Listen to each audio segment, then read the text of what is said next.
महानिदेशक शत्रुजीत कपूर अपराध पर नियंत्रण और सुरक्षा व्यवस्था की समीक्षा करने पहुंचे फरीदाबाद। उन्होंने महिला सुरक्षा की दिशा में अहम कदम हरियाणा पुलिस शीघ्र करेगी सेफ्टी परियोजना की शुरुआत के बारे में बताया। स्थानीय कैब यूनियनों, ऑटो यूनियनों और सार्वजनिक ट्रांसपोर्टरों के साथ समन्वय स्थापित करने के लिए पुलिस को आगाह किया।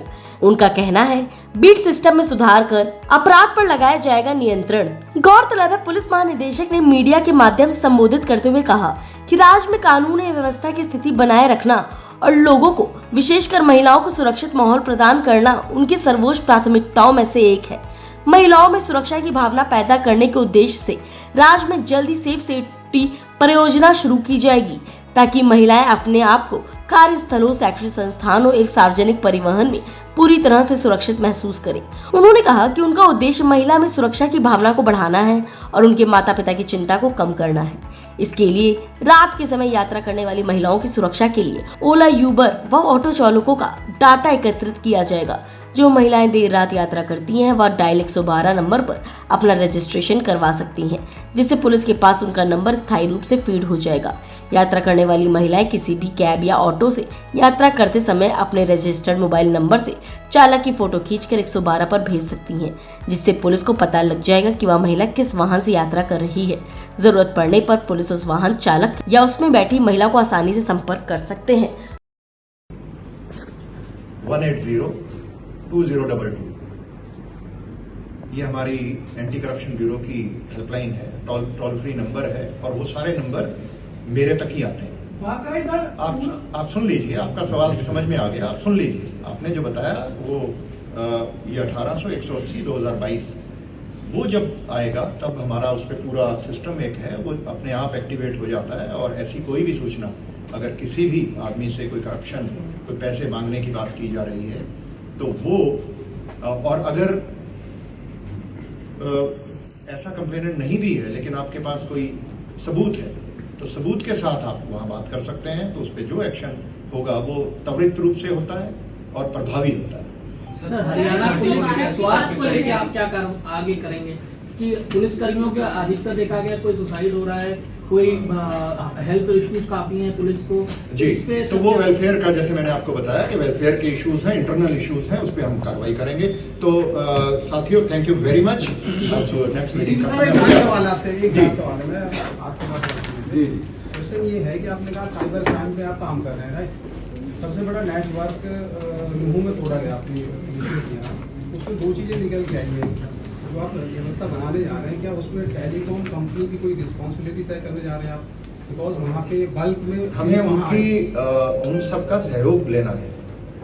टेलीफोन कंपनियां वो किसी भी तरीके से किसी साइबर क्राइम में इन्वॉल्व नहीं है, उनका नेटवर्क इस्तेमाल होता है। जैसे 140 करोड़ लोग लगभग सभी हम दिन भर उनके नेटवर्क को हम सब इस्तेमाल करते हैं और हम सब बेनिफिट होते हैं, लेकिन कुछ गलत एलिमेंट्स भी हैं, कुछ क्रिमिनल भी हैं, वो भी यूज करेंगे। उनके पास कोई तरीका नहीं है ये जानने का कि जो आदमी उनका सब्सक्राइबर है वो गलत है। तो आपने जो शब्द इस्तेमाल किया, जिम्मेदारी तय करना, वो उचित नहीं है मेरे हिसाब से। हमें उनका सहयोग लेना है और वो सहयोग मिलता है हमें। बहुत सारे क्रिमिनल केसेस में दिन रात टेलीफोन कंपनियां, बैंक, फिनटेक्स, जो फाइनेंशियल टेक्नोलॉजी कंपनीज हैं, ई वॉलेट्स हैं, इनका अच्छा सहयोग मिलता है। उसको और बेहतर करना है, तो ये हमारा एक गोल है। उस पर हम काम हमने शुरू किया है, क्योंकि वो एक स्टेट से जुड़ा हुआ नहीं है। ये चीज़ें बहुत सारी नेशन वाइड भी होनी है। उसके लिए गवर्नमेंट ऑफ इंडिया ने एक I4C करके एक सेंटर, बड़ा सेंटर है जो गवर्नमेंट ऑफ इंडिया में काम करता है, integrated command control centre for dealing with cyber crimes, और वो बहुत सारे काम वो लोग कर रहे हैं। उनकी बहुत सारी पहल चल रही हैं और बहुत सारी इंप्रूवमेंट आई भी हैं, उनके नतीजे और बेहतर निकलेंगे। लेकिन होता ये है कि क्रिमिनल्स भी, जैसे इन्वेस्टिगेटिंग एजेंसी अपने दक्षता बढ़ाती हैं, वो लोग भी एक मोडस ऑपरेंडी से दूसरे से तीसरे पे वो लोग भी लगातार चलते रहते हैं। तो ये एक कांस्टेंट एक तरह से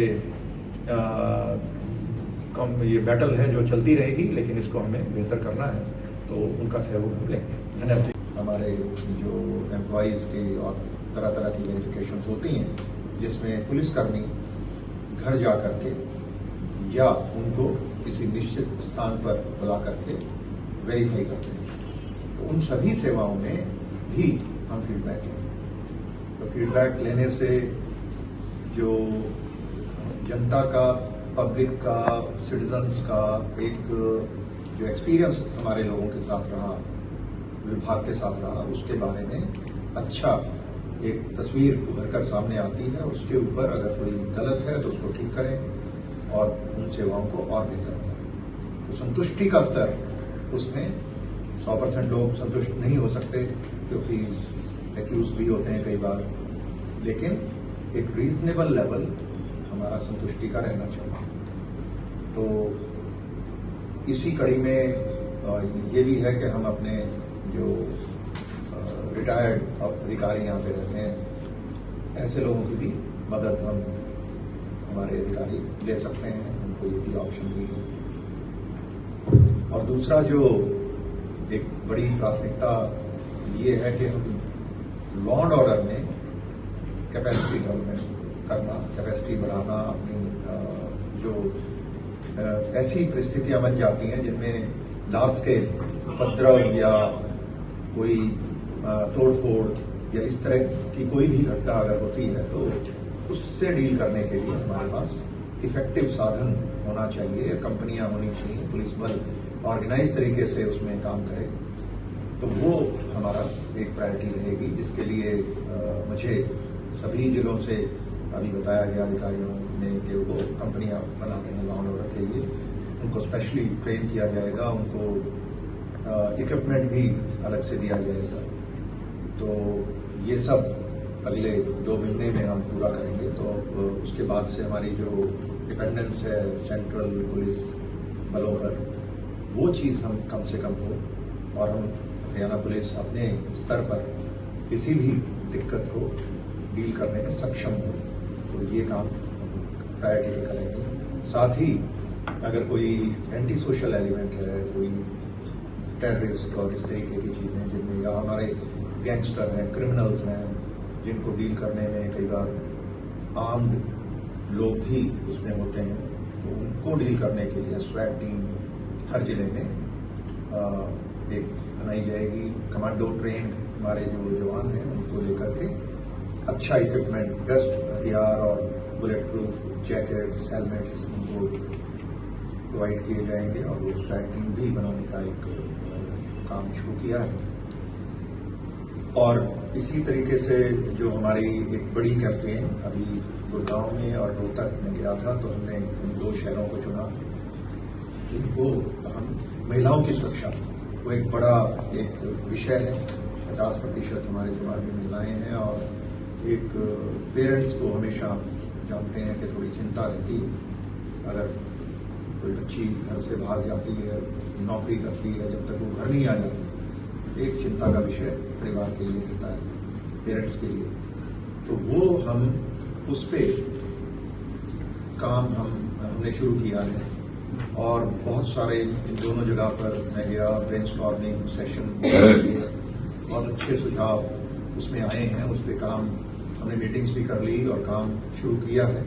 और उसमें पहली चीज़ तो हम ये करेंगे कि जो आज से ही आप ये लिख सकते हैं वो सुविधा उपलब्ध है कि 112, आप जानते हैं कि 112 नंबर एक बड़ा हमारा डायल 112 का सिस्टम पूरे प्रदेश में बना दिया गया है। 2021 में मुख्यमंत्री जी और गृह मंत्री जी के नेतृत्व में वो एक बड़ा काम हुआ और उसकी करीब 700 हमारी ERBs हैं, स्टाफ है जो फील्ड में तैनात है। और पिछले महीने की जब उसकी रिव्यू की तो 8 मिनट 28 सेकंड का एवरेज आया रेस्पॉन्स टाइम, तो वो भी अच्छा है। तो उसमें ही उसी सिस्टम को और इस्तेमाल करेंगे हम। उसी में ये सुविधा आज से शुरू की है कि कोई भी महिला हो, वैसे मुख्य रूप से महिलाओं को ध्यान में रख के वो बनाया गया है, या कोई दूसरे भी लोग हैं, अगर मेल भी है, जिनको ये लगता है कि कभी ना कभी उनको 112 पे कॉल करके कोई ऐसी समस्या आ सकती है जो उनको जरूरत पड़े 112 पे कॉल करने की, तो उस वक्त उनको अपना नाम बताने में, अपना पता बताने में समय ना लगाना पड़े, तो आज से ही रजिस्टर कर सकते हैं। तो कोई भी वर्किंग वुमन है या कोई पीजीज हैं लड़कियों की,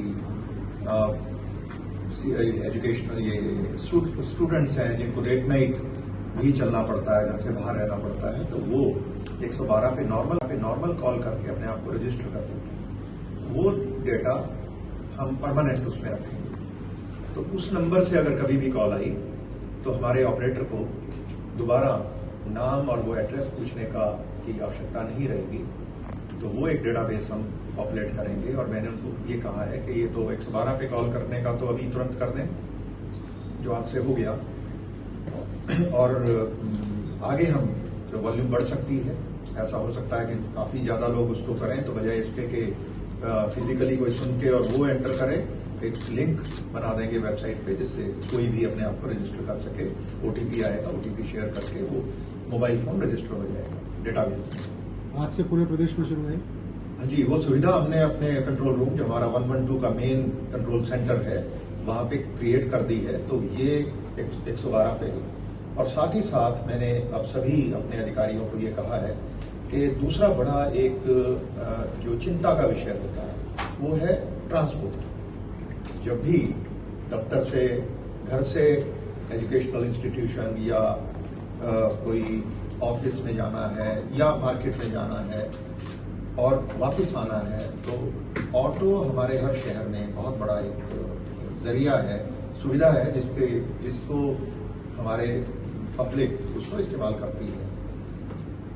ऑटो इसी तरीके से जो थोड़ा वेल ऑफ लोग हैं वो उबर, ओला, उनके थोड़े ड्राइवर, क्योंकि डेटाबेस है, कंपनी है, तो वो रहता है, लेकिन ऑटो का कोई रिकॉर्ड नहीं रहता। तो ऑटोज का डेटाबेस वो हम जल्दी बनाएंगे, और वो आज मीटिंग भी है, और मैं उसमें ये कल वैसे हमारी एक मीटिंग हुई सीनियर लेवल पे, सीपीज और डिस्ट्रिक्ट एसपीज, उनको कह दिया गया है। और आज क्योंकि सभी एसएचओज और बाकी सबकी भी मीटिंग है गस्टेड ऑफिसर्स की, तो वहाँ पे मैं ये बात फिर से दोहराई जाएगी कि भाई आप जितने भी ऑटो स्टैंड हैं, मुझे ध्यान है फरीदाबाद का तो 9-10 यूनियन है, और ये 15-20 हज़ार, उस वक्त 25 हज़ार थे तब भी हमने डेटाबेस बनाया था, तो अब फिर बनाएंगे उसको, वो डेटाबेस, और उसका नंबर हम हर ऑटो के अंदर वो मैंडेटरी करेंगे। बाहर लिखवाने से सवारी उसको बाहर एक बार, क्योंकि अंदर बैठने के बाद उसकी फोटो लेना बड़ा मुश्किल है, तो अंदर फोटो रहेगी, नाम, मोबाइल नंबर। तो कहीं भी अगर किसी महिला को या कोई भी और यात्री है जिसको ये लगता है कि भाई कुछ व्यवहार अच्छा नहीं है या कोई हैरासमेंट की बात है, तो वो फोटो खींच के, और नंबर अगर रजिस्टर्ड है पहले से, तो उस रजिस्टर्ड नंबर से जब मैसेज 112 पे जाएगा तो समझ में आएगा उनको बिना फोन किए ही कि ये कोई इशू है इस ऑटो में या इस टैक्सी में। तो वो चीज़ हमने डेटाबेस बनाने का एक काम करके उसको इंटीग्रेट हम अपने डेटाबेस में 112 पे रखेंगे। तो और एक यूनिक नंबर हम हर ऑटो का, उसमें वो भी एक मेंशन होगा। तो यूनिक नंबर से अगर फरीदाबाद का FBD 1064, तो वो नंबर है, अगर उसी का चला गया एक व्हाट्सएप, फोटो खींच के ही भेज दी, तो 112 पे जो ऑपरेटर हैं उनको पता रहेगा कि ये 112 जो नंबर आया है ये कविता का है, ये यहाँ की रहने वाली हैं, और ये ऑटो इसमें है, तो कोई ना कोई इशू है, तो you can call the auto driver और you can call the girl. Either way उसको तुरंत रिलीफ देने का जो काम है वो हो पाएगा। ऐसा मुझे इस पे कॉन्फिडेंस है कि ये सिस्टम हमें बनाना है। तो ये चीज़ हम डेटाबेस, सारे अधिकारी यहाँ बैठे हैं, मुझे लगता है कि महीने में हमारा बन जाना चाहिए, और इसमें हम ऑटो यूनियंस की भी मदद लेंगे। और तो महिलाओं की एक ट्रांसपोर्ट के वक्त और जो हमारे हॉटस्पॉट्स हैं उनको सिक्योर करना, तो ये 3-4 चीज़ें हैं जो इसमें हम रजिस्ट्रेशन की फैसिलिटी, ये 3-4 चीज़ें तुरंत हम जो अभी निकली 2 शहरों में बात करके पायलट के नाम से हमने वहाँ पे शुरू किया, ब्रेनस्टॉर्मिंग की और ये चीज़ें निकली हैं, तो इनको इम्प्लीमेंट करेंगे। और उसके बाद और आगे जो आइडियाज़ आएंगे, और सब जगह मुझे जाना है, बहुत सारे अफसरों ने बहुत अच्छा काम किया हुआ है, पास में बहुत सारे इनिशिएटिव्स हैं जो कहीं ना कहीं चल रहे हैं, तो उनको बाकी सब स्टेट में लागू करना, ये सारे काम हम करेंगे। तो ये इमीडिएट जो महिला सुरक्षा के सेफ सिटी कैंपेन के नाम से हम इसको ये 3-4 काम अभी करने वाले हैं, और इसको सारे को इम्प्लीमेंट करने में मुझे लगता है कि 1-1.5 महीने में ये सारे चीज़ें 112 की रजिस्ट्रेशन का काम आपसे ही शुरू है, बाकी भी हम कर पाएंगे। इसकी पब्लिसिटी करने का मेरी आप सभी से ये है कि इसको पब्लिसाइज करें। अफसरों को भी मैं बोलूँगा, सीपी साहब, और ये जब भी प्रेस से आप कभी भी बात करें मीडिया के लोगों से, तो इस बात को री-एम्फेसाइज करते रहना, क्योंकि जो भी स्कीम बनती है अगर उनकी बार बार बात ना करें, हम कॉलेजों में, हमारे DAV कॉलेज, जनता कॉलेज यहाँ के मेन वो है, गवर्नमेंट कॉलेज है, तो 3 बड़े हमारे और यूनिवर्सिटीज़ हैं, 2 मानव रचना है, और वो तो वहाँ भी हम एक बार गर्ल्स स्टूडेंट्स के साथ ज़रूर वो मीटिंग करें। और फैक्ट्रियाँ हैं बहुत सारी, तो उनकी एसोसिएशंस हैं, तो एसोसिएशंस 9 के करीब हैं जो मुझे ध्यान आता है, 9-10 इंडस्ट्रियल एरिया हैं, तो उनकी मीटिंग्स करके उनसे हमने फरीदाबाद से जुड़ी इसी तरह की तमाम खबरों को जानने के लिए देखते रहिए न्यूज़ NCR।